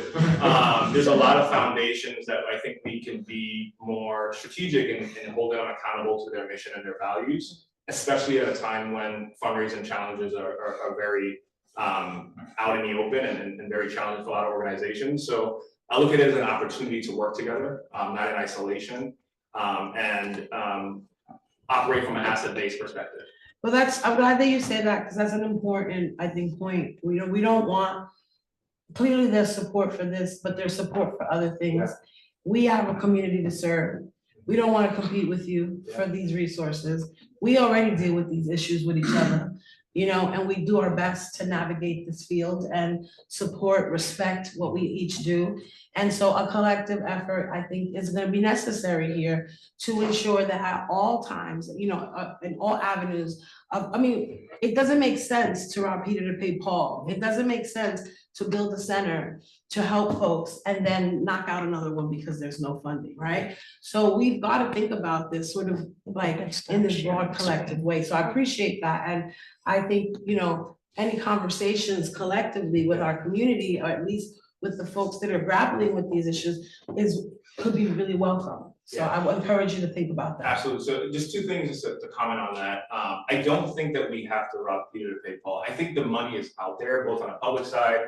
We just have to hold our elected officials accountable. We have to hold the public accountable to deliver taxpayer dollars, right? Our money to deliver on the goods and services that were demanded, that we need, right? So I think the money is out there, the funding is out there. Same thing on the private side. And then secondly, just in thinking about, I was gonna say, funding is out there, and what was the second point you made about? I just said that I thought you were on the right track. Oh, okay, well, I just think there's ways for us to work together, that's And that's what I the agree point. with that. So the next question was, what else? Are there additional opportunities for community engagement? Do you feel at this point like what is really next is looking at securing financing and moving forward? I raised that because I found it very interesting that the presentation talks about, like, we want performance space, we want studio space, we want this, and then we want office space for nonprofits. And that stuck with me because I just want to be clear, and I want to ask you if this is what you heard, as a nonprofit, we do more than just need office space, right? We provide vital programming in many cases for services, for know your rights, entitlement services, referrals, you name it. And so I think that it could go a long way to maybe see that if people talked about that, and if they haven't, I'm telling you, right? It would be good to see it sort of demonstrated in that way, that we're not just thinking about it from that perspective, and I'm sure that's not what you meant, but I think it can be helpful to others that are listening and thinking about and as you fundraise, that it is also about vital resources, right? And I know you mean that, but everything else was so much more front and center that I just wanna make a case for reminding us that, doing things like pantries and helping people with eviction prevention and helping people get jobs and things like that are equally important. Yeah, 100%. I think, certainly, just to clarify, like nonprofit office space, it's what we meant is synonymous with programs, right? That's why I Yeah, want you so to that's flesh it out a exactly little what it, bit. whether you're operating a soup kitchen or Right. you're doing an educational workshop, like that's your space as an organization, providing that program and delivering that program or service. So, absolutely. Right. And just to give you a little bit of I said that because, every time we have these conversations, not y'all, but just in general, there was another building and it went to the theater group folks and, there's creative spaces in this neighborhood. I'm never gonna say there's more than we need for anything. But I could name 5 places off the top of my head that, you have the Clementa Center, you have Abram Arts, you have Third Street Music School, you have University Settlement, you have you have so many spaces where they are cultivating arts and artistic expression. It's not enough, but it's there. And just quickly on the other thing that you mentioned, which is beyond funding, how can we get involved and support? So one of the things we're thinking about right now is How can we, and I actually talked with Herman about this actually earlier today, if you don't mind. But just thinking about ways to engage, whether it's the Charas board, organizations like yours, goals, so on and so forth. Community leaders who have been on the front lines to think about organizing some sort of advisory body of some sort. Don't know what shape that'll take yet, but that's the idea, and that's what we are committed to doing. So yes, that'll come sooner than later. All right, well, that's, my question, Susan. Thank you. This is all gonna be in the same thing. You can tell we've been in the same place. For a long time. So I also wanted to emphasize, everyone talks about it for arts and culture. I remember having housing conferences there. I remember using it for an environmental justice group, used it consistently for meeting space. So, I just wanted to kind of emphasize those kind of community uses. I wish I was as optimistic as you about state and federal money in this Well, time. you have to be as a fundraiser, right? Like you have to have an asset base lens to what you do your work, right? Or else the money doesn't come. Okay, I'll hang around you and take your optimism.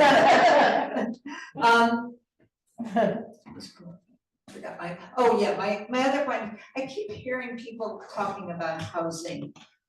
There's no plan to have a ULURP, is there? I mean, because it's not zoned for housing.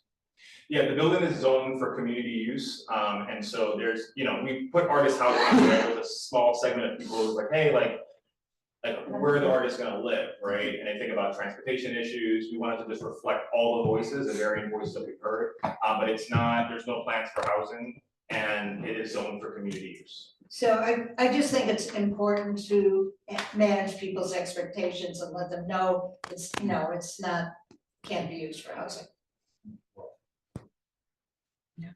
Any other questions? All right, we have somebody, did you sign up? Oh, I didn't. Yeah, just, you can ask the question, but when you're done, just sign the speaker form, and then after him, we have someone online, right? Going back to your budget, you said in your presentation that it was about $1,200 per square foot. Is that just, what is that number? You said it's not land cost, that's hard cost. What is that number? The 1,200 is an estimate for hard costs and soft costs for base building with what we would call a warm white box delivery to the tenant. So that an occupant can come in and they would have to do their own interior fit out on top of that, but that's base building hard and soft with some escalation. Okay, and then I just want to reference, I don't know what your name is. Kwame, yes. I hear you in terms of endless amount of money out there, which is great. I would love to believe that too. I'm a builder in the city, and housing, you can build de novo, $400 a square foot. So something to think about is, and I'm sure you guys have thought about this, is like, what is the least amount of money to get this thing stabilized and then be able to do more on top of that?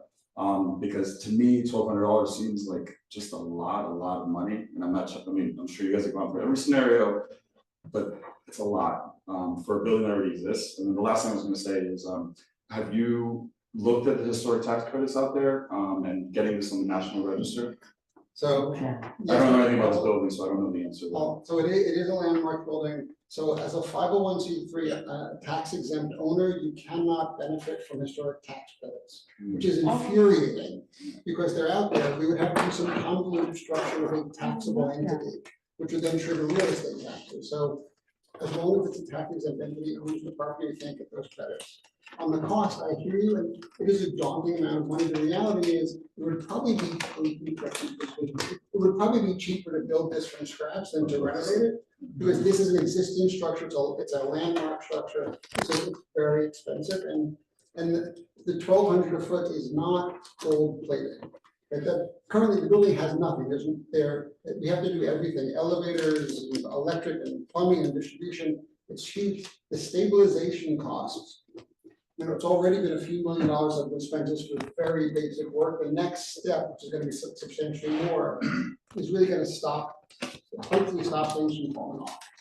There's not a whole lot of work to come. Remember, the next level of work is greater stabilization interior and exterior. Is also several $1 million, and it's not going to get you a whole lot of the way towards a complete building. Yeah, and it's really, the stabilization will mean attempting to clear some of the violations from Department of Buildings that are there, get it to be a space that doesn't have a vacate order and essentially staunch the bleeding, which I think somebody mentioned earlier. Get it to a point where it's not sustaining further harm. And then we can go from there. All right, so we have a question from someone online. She has her Zoom hand.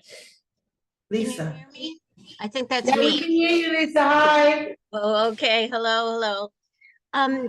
I was able to make the October community meeting, but I missed the one a couple weeks ago. Unfortunately, I had a conflict. But at the October meeting, I came away, and excuse me and correct me if I'm wrong, that there was some communication you made that it was very likely there would be a lead tenant, and that lead tenant would take responsibility for a significant amount of the money necessary to at least take care of their portion of the renovation. So I guess my question, I do have two questions, but the question on that first point is, has any of that changed, or did I misinterpret it? And if I didn't, can you give us a little bit of an update of how you're looking at that and who you might be looking at and how that's proceeding? Yes, so I may have used the word tenant in place of occupant. Sorry, that might have been my misuse too, but yeah. No worries. Yeah, so you know, in terms of what I mentioned earlier, focusing on you know, just what is the vision for the building, the operating sort of mission for the building, and then thinking about fundraising, and that third bucket around operational management and governance. We're not there yet, but yes, ultimately the occupants of the building, as it's zoned for community use, will have to be nonprofits. And so thinking about what are those nonprofit occupants, and maybe there's a strategic partner in the form of a public charity that we can partner with in the early phase to help us continue to advance the project.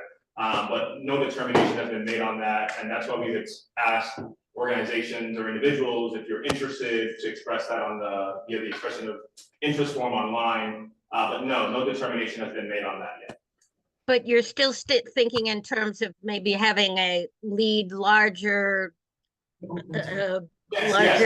footprint kind of occupant that might have a large influence what the total character of the building might be. Well, I don't know about large influence, but certainly the building has to be it's currently with a private charitable trust, and so needing to partner with a nonprofit that's an operating nonprofit in terms of providing programs and services from the outset will be necessary to continue to advance it. We're thinking about public fundraising and private fundraising. So yes, we're strongly thinking about that and finding out what does that look like in the near term. So yes. And there's no restriction from what you're seeing that local, that major occupant would be local. It could be from anywhere in the city. Is that accurate? No, so based on what we've heard, and again, all the potential functional uses that you've heard, everything that we've shared has been a reflection in terms of the community, from what we've heard from the community. And so the idea is to identify a nonprofit that is indigenous to the Lower East Side to partner with. So that's the focus. Okay, that's good news. And one more thing, 1 second, my colleague wants to answer. Yeah, that's one thing that whether or not there's an occupant who takes a large amount of space, or somebody who's helping inform the operations of the building, I think it's different. Right? And we don't know yet how the occupants are gonna look, if it's gonna be 25 or 50 or 10, but so none of that is anywhere near, but there, we need to have some understanding of how the building is gonna be operated. So I think that's a piece we're gonna have a lot of need for community involvement about how it's being operated. that answer goes to my second shorter question, and that is the idea of having this advisory committee. When do you think you might implement that? How quickly would you want to undertake that? The short answer is as soon as possible. I think our primary focus right now is on the stabilization work. And then, can we get some other funding sources in the near term to help us continue to advance on the more programmatic sort of operational management side of things. But hopefully, we can sort of start reaching out to people within the next couple of months or so, but hopefully sooner than that. So no real definitive answer, but very soon. Okay, good. Thank you. Thank you. Thank you. So I have, are there any other questions? If not, I just have one question. So raise their Zoom hand. no, there's no other Zoom. No. So the cost is related to the fact that the building is landmarked, partially, right? Well, yes, partially. Right. And so I mean, we don't want to tear the building down. I mean, I want to. Can't. I'm sorry. Let me, give me a minute. Give me a minute, all right? I'm thinking on my feet, all right? That's not what I mean to say. Give me a minute. I don't need, peanut gallery. So I guess what I'm saying is, right? The decision is based on that it's landmarked, right? Because we know that it costs a lot less to restore this building. And for us, it was about functionality, right? Being able to have space. The landmarking piece of it is important, right? We want to honor our history, but it was a tactic too, right? To ensure that we can save the building. Now we're here, we have the building, right? We understand that Schneider designed this building, and I'm not making a case either way. I'm not trying to do that, all right? I respect them liking Sandra, okay? All right, I do, and I understand the importance, but if that is the rationale, what are we thinking about in terms of educating this community long-term on the history of that building, right? If we're preserving it, it makes no sense to move forward with a process that preserves our history architecturally and otherwise, and we don't educate the residents and the people here to understand why this building was important, why we spent so much money. Because if I don't understand that history, let's say, I'm thinking, that doesn't make sense to me that they would spend $200 million or 100, whatever it is, to restore this one building when there are all these other needs in this neighborhood. And so if we want the community's support to, really land behind this, and you're gonna need it to go to funders and otherwise, believe me, I'm certain of it. At some point, we'll get a return, some emails and say, hey, can we get letters of support? Can you guys come with us? And if this is like, all hands on deck effort, then, I think it behooves us to really think about how it is that we communicate that history to our community so that they want to champion this issue with us. And that's what I want to say.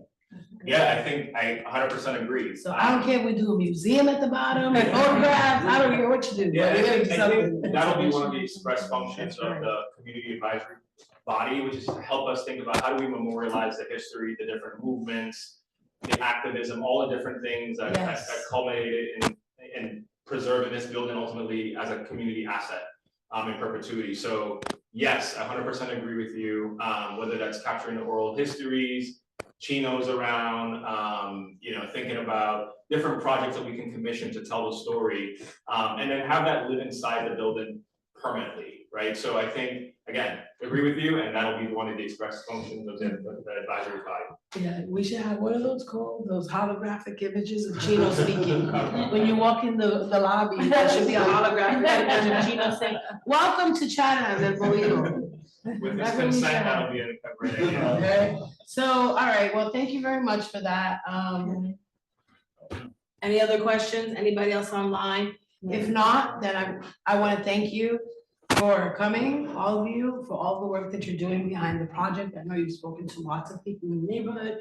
I know that that has been mixed bag with some people are so happy and some people are like not, and that's just what happens. So thank you for continuing to move forward. Thank the charitable trust for bringing this issue back to us, and we'll stay in touch. And if there are any ways that you would like the community board to communicate to the rest of our community in ways that, on how they can be involved, please let us know. You know that Susan is always very eager to make sure, I mean, you know, she got a lot of work, okay? So let's do that in moderation, but the easier we make her job by making sure resources and other things are available to the public, the better off we are. Well, I'll just say lastly, again, thank you, Susan, Damaris, Janet, for inviting us. And if you have questions or want to express your interest, please visit the website. And Damaris, Susan, feel free to give the members of the committee my email if you want to get in touch. Thank you so much. Thank Thank you so much. Thank you. All right, so we're gonna, we had two more items on the agenda. One was to set our goals for the committee, and the other was to do budget priorities. Given the time, and I am determined to remain on this streak of ending before a certain hour, what we're gonna do is we're gonna talk about the budget priorities, and I am asking you all, and I am proposing to move the goal portion of today's agenda to next month's meeting. Okay? Yeah. Okay? All right, good. So Susan's gonna get us started. Okay. Last October, you all voted on capital and expense priorities. And in previous years, we just voted once a year and that was it. We thought it would be better to come back to the committees at each benchmark stage, so people really know what's going on, understand the process. And the stage we're at right now is the preliminary budget just came out in January.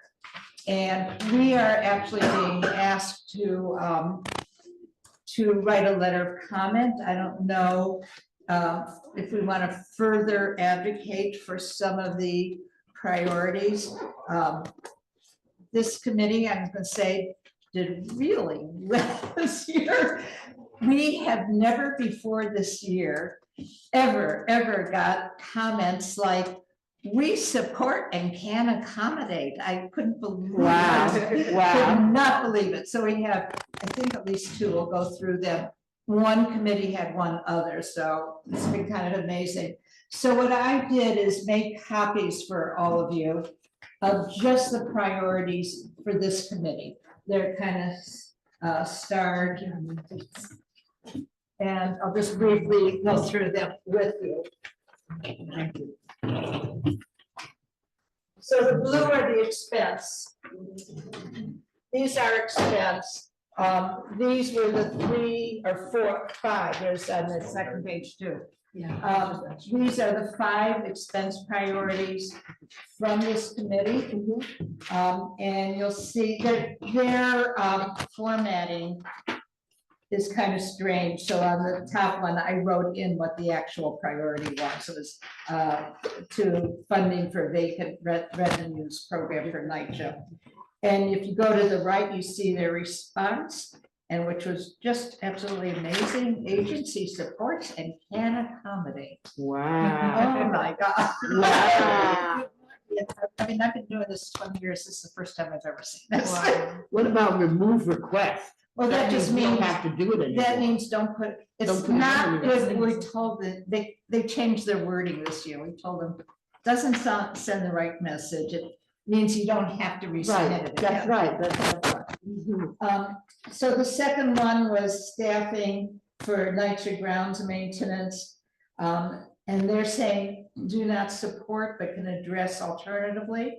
I think that means a meeting with NYCHA to find out what that means. And so I would suggest maybe one of the goals for this committee is to follow up on budget requests where necessary. The next one was funding for waste management and operations at NYCHA. This is what we usually get. We support, but we cannot accommodate, meaning they don't have money. They want to do it, but they don't have money. You turn the page. Here we go again. Increased funding for green housing and preservation. Agency ports and can accommodate. This is one of the ones that we worked with them to get the right wording and the right program, and it worked, didn't it? And the next one was a Department of Buildings request, actually, that the agency requested predictive analytics programming, which would help them in their reporting and knowing where they needed to improve. And it says the agency does not support, which is strange because we kind of got that from them. So that's it. Now I'm going to give you the capital ones that we did.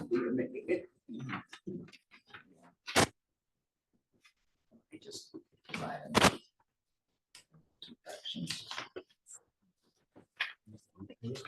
Yeah, just one. Thank you.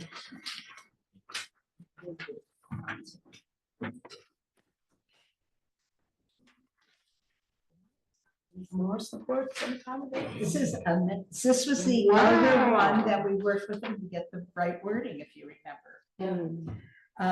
So our highest one was increased city investment in extremely low and low income affordable housing, and agency supports and can accommodate. And this was one, the previous year, they told us when we had asked for this with different wording, they had answered that it was not a budget request. And so we went back to them and said, how could it not be a budget request? How do we request it properly? Worked with them and got the right answer. So it's worthwhile. The others are all NYCHA community capital, and every one of them is going to be, we support, but we cannot accommodate. You can keep this to look at what they are. They're various elevators. So there's money necessary there. What? They don't have the money. Yes, they want to do this, but it's the usual NYCHA story. They want to do it, but they don't have the money. Okay. The capital numbers of both elevators are exactly the same. Have typo or? Pardon? The capital expense for LaGuardia is exactly the same as 45 Adams Street. Yeah. That That money, that figure didn't come from us, that came from NYCHA. So I think it must be an error because they're saying it's exactly the same cost. I It don't might know. be, though, I mean, is it different? It's probably approximate because they're not ready. Yeah, to it's the do same it. work, it's the same projection, so they probably just gave the same cost estimate, honestly, you know? Okay. I mean, I don't know. The same numbers or. They're equivalent, actually. Okay. Yeah, and at this point, I think it's an estimate. Yeah, This is what they're gonna do for an elevator. Oh, yeah. I mean, they may be off a few floors, but I guess generally, Yeah. they're both high, right, they're both taller buildings, you know? Okay. So I don't really, I think this committee did amazingly good. It's just so surprising. I think further advocacy, you know, some of the other committees had like nothing supported with money. And, you know, so I don't think advocacy for any of these capital projects will work. So, you know, I don't know that there's anything that we need to put in the letter of comment for the preliminary budget because, you know, we've gotten so many positive responses. That's good. Just amazing. That's good. Just amazing. I lost. Pardon? I wasn't paying attention. I'm saying, you know, a few of the committees had some serious advocacy needed for a letter of comment for the preliminary. I don't think this committee does because it's not going to do any good for capital stuff. So you don't think we need to submit it? No, because I think we're doing amazingly well. Okay. I've never seen anything like That's this. great. Well, let's, you know. Thank you for helping us and really like, you know, pushing hard to make sure that you have the right language, you know, identifying that their guidance sometimes was a little difficult to follow, right? And I think that that level of persistence and let's get this, you know, of course, that's not what you mean, maybe it's this, I think that's helped them to look at it differently, I hope, and may be a part of the reason why we have such positive results. So thank you, and thank you for the committee, because many of you have continued to be on this committee for a while now, so this is great. Yes, it's very good. It's a good way to, we need something good these days. So is there anything for us to do other than, you know, what do we? So what I think for the ones where this says alternate, I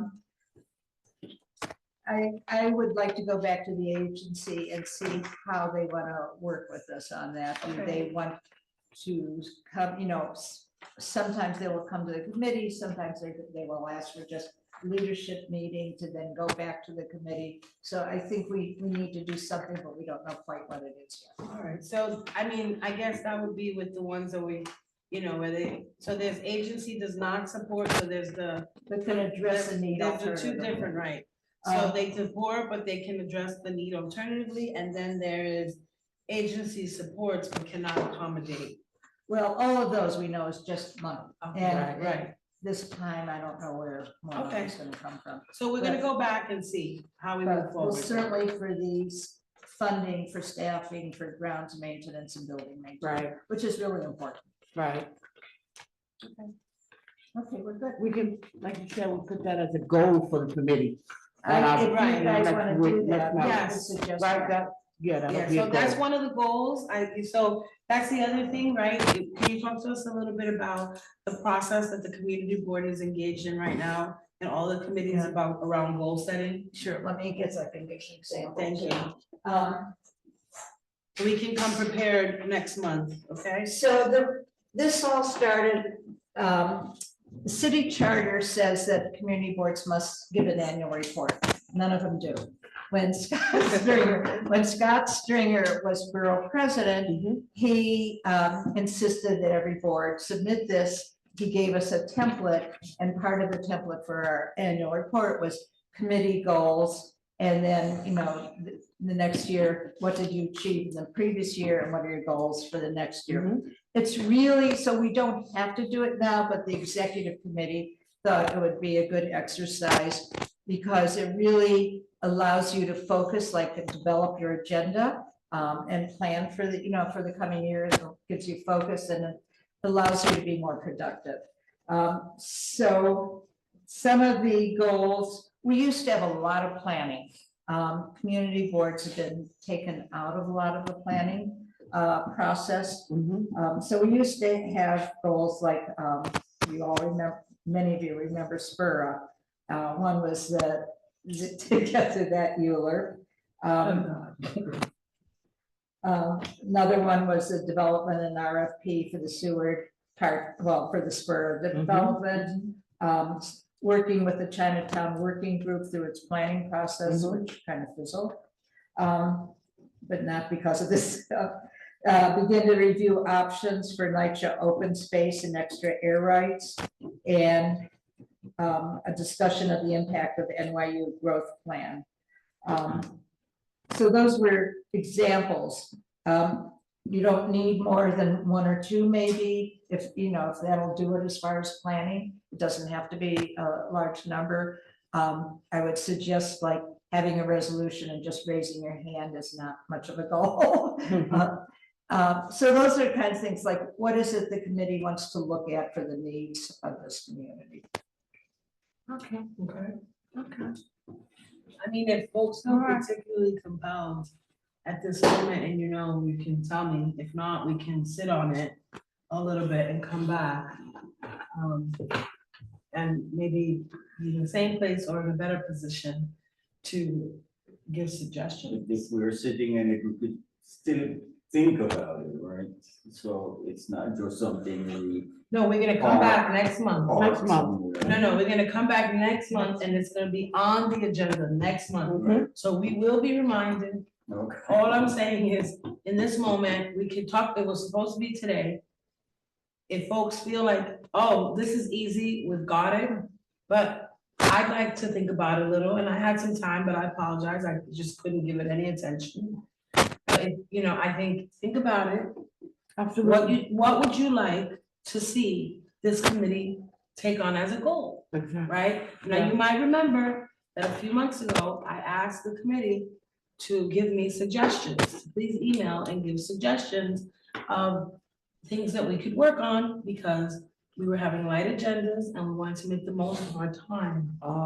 Remember that? And so today, just to give you an example, that accelerator program, that was a direct result of that request. Now, when I asked, I didn't get a lot of feedback from the committee, but I did get some requests. One of them came from Adriana, maybe two of them. Two of the two. Okay, and so that's why we had this important presentation today. So we can choose to say, we want to like follow up on our budgetary issues, make sure we can also say, we want to make sure that we're educating the committee about new emerging programming that the city is implementing that relates to, there's a lot of new stuff happening right now. Right. A lot of rule changes or language changes in some of the rules and programming, so we can also do that. Think about what you would like. You're on this committee. What do you want your time to be like on this committee? And how do you think we're gonna make the most impact?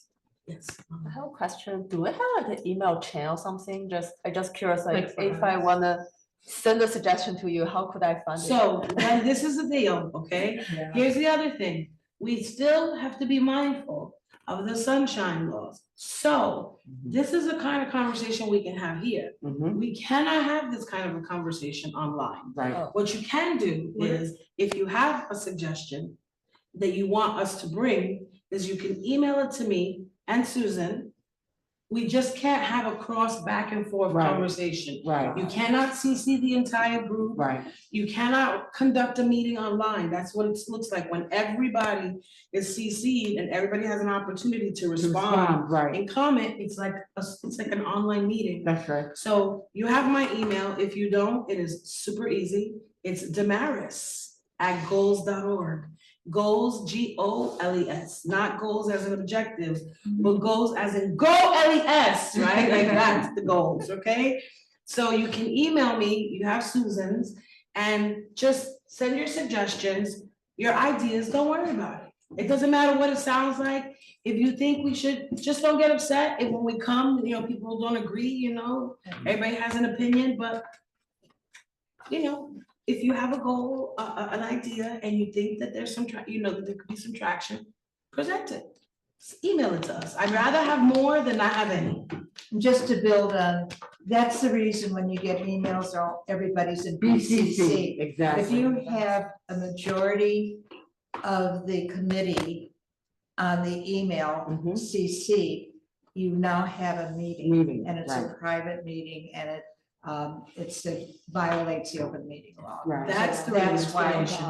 So that's why we don't have these conversations. That's the real explanation. So that's a good point. If you intend to email the entire committee for something, which I would be very mindful, because nobody wants to get 1,000 emails, you gotta be CC so that you don't encourage Conversation. cross conversations That's right. that can be interpreted as a meeting. All right, so are we good? Yeah. All right, so we're gonna think, yes. Susan, I know the borough president and others have done reports on the soft sites in Community Board 3. I don't know if it's been updated. I reviewed them twice. Mhm. And I don't know. I know they had missed some, but is it possible for us to look at, because we don't have. I that can many. find them. I don't know that there are any real ones, to be honest. Some of them were Essex Crossing that are already planned Right. for housing. In Essex Crossing, they did the low income housing sites first, which is a good thing. So the other sites, one, for some reason, is the post office. And which is not. And there was another, maybe one that was viable, but I can go back and look at the list. So if we could have that list, so possibly we could advocate for these soft sites, depending on what they are. There's, I'm gonna say, I think at most one. Really? Well, there's a parking garage on Essex, that's city owned. There's a spot on the Manhattan Bridge with the city of. I don't think under the Manhattan Bridge. That's where Margaret wanted to build the senior affordable housing. Under the bridge? Yeah, at one time it was, the reason it was undeveloped for so long was Homeland Security. Because they didn't want people under the bridge. They're now beginning to talk about Yeah, because using it's all other that. housing. I'll find the list. I don't know if that. And was if on- not, that could be something. we could- What's the definition of a soft site that they're working with? I guess it's land that's viable for housing. Well, no, so I don't to his know. point, these were city owned. City owned. So that's what I'm trying to say is that, like, I actually had an urban development class about this, and like, there are a lot of soft sites that are likely to be combined, to become, like, they're not initially picked up as soft sites, but if there's enough speculation, obviously things can be turned into soft sites. Okay, well, So- I'm gonna say, first of all, it's not on the agenda for tonight. No, I understand that, I'm just saying. So I'd I'll be get the interested- information. I'd be interested to know, that's all. We are a To better very understand developed community. No, I know, It's for that's- city owned land. Of course. I mean, they're developing the parking lot on Fifth Street. Yeah, our parks are gonna be What? next. if we're not careful. No, they're doing the outreach, Oh, okay. but it's definitely. Okay. Maybe It's the a good next. thing, it's a joke. casino. Wait, I I just think realized that's- we have a city, we should introduce Oh. ourselves. Hi, I'm Catherine Nessel. I work with the Department of City Planning. I just started in the Manhattan office about 3 weeks ago. I'm the new CB3 liaison. So if you have any questions. You're so quiet, I forgot you're here. So she's our new liaison. So what we're. Come on again? Catherine. Catherine? So what we're talking about is possible soft site city-owned land for possible affordable housing in CB3. Is this something city planning is looking at all? I think, yeah, there's definitely conversations about ways to use city-owned land and, prioritize income restricted housing. Can definitely get back with more details. So maybe that's something that we can ask city planning to come back and talk to us about. Yeah, that would be good, actually. right? Yeah. There's one in the meat package. All right, well then, if we're doing that, I'm gonna consider that to be sort of an educational presentation. Yeah. And so that would mean that it's about the third or fourth educational presentation. So I think it's safe to say that that's making it to the top of our goal list. All right, just think about that when we come back. Is there any other thing? If not, I just wanted to say, I assume that today there was light attendance because of the weather. All right, I'm so warm. It's warm when you have 3 pair of pants on and 4 shirts. Right. Okay? It's warm, right? But then you can't move either, right? I'm a little stiff. You're gonna ask me to run. With that being said, I think we're pretty much done. We're gonna exit, so it's already 8:50. People gotta go home. I appreciate you all for, trekking it out here in the cold. Thank you, Susan and Janet, for your time, and Catherine, thank you for sticking with us and introducing yourself and to the committee members.